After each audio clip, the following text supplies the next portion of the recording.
It is a common assumption that holding immense power inevitably corrupts a leader. History repeatedly suggests that true spiritual purity requires stepping away from earthly wealth and rejecting worldly influence. Yet one ancient ruler sits as a total anomaly. Prophet Suleiman intentionally prayed to God for a kingdom so extravagant and powerful that it would never be matched by anyone who came after him. His request was granted.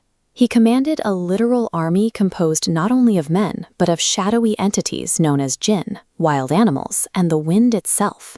With total control over the natural and supernatural world, a normal leader would slip into tyranny.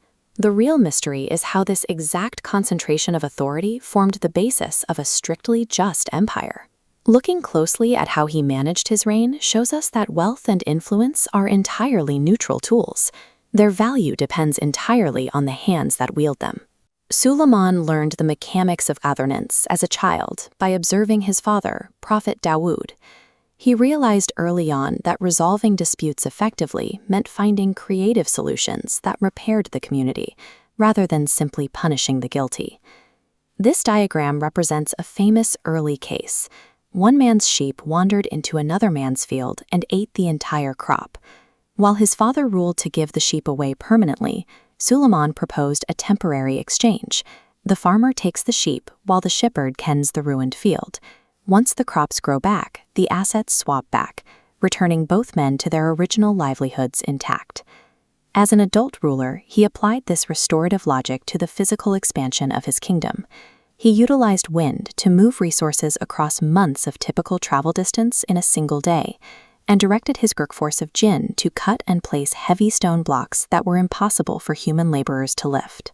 His divine wisdom manifested in vast civic projects, expanding the capacity of his capital, resulting in sprawling complexes like Masjid al-Aqsa, designed specifically to accommodate thousands of worshippers at once. Managing this level of logistical supremacy presented constant ethical tests. During one expedition, he marched his combined army of men, jinn, and beasts toward a valley, only to abruptly halt the formation upon hearing a single ant warn its colony to flee. Biologists now understand that ants communicate complex warnings through chemical and vibrational signals.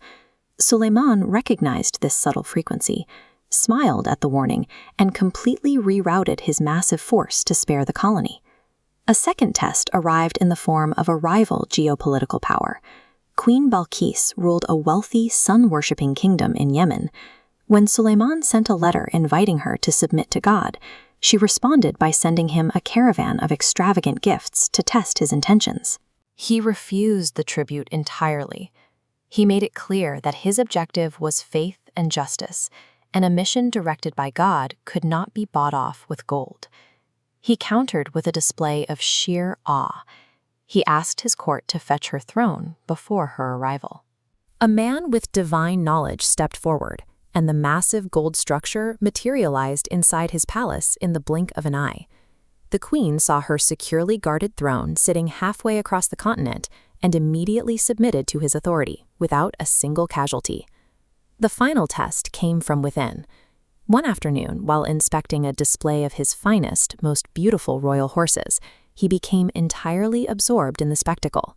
He lost track of the sun and realized he missed his mandatory prayer time.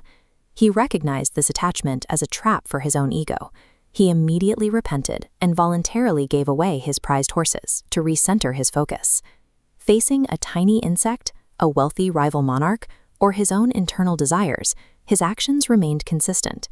His immense authority was strictly checked by an unyielding sense of accountability to God. The end of his reign provided one final demonstration of his place in the universe. While standing upright on his staff, carefully supervising his jinn as they constructed new buildings, he quietly passed away.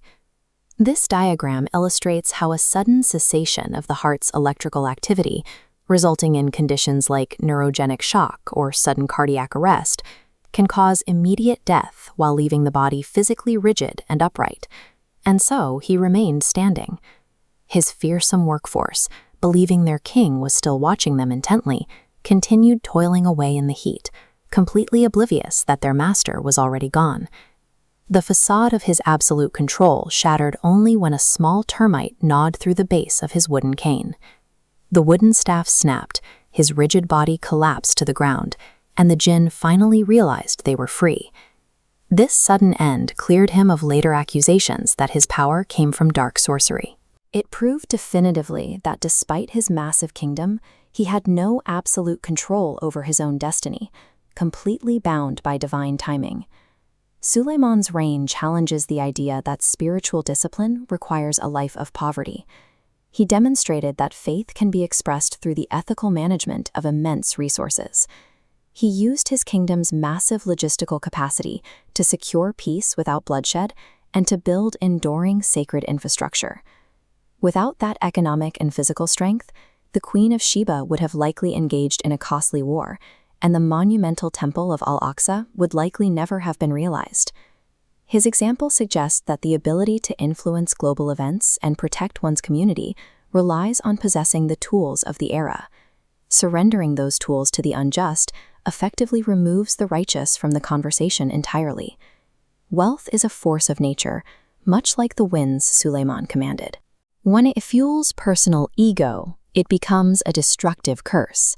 But when it is mobilized for justice and civic growth, it serves as a divine blessing.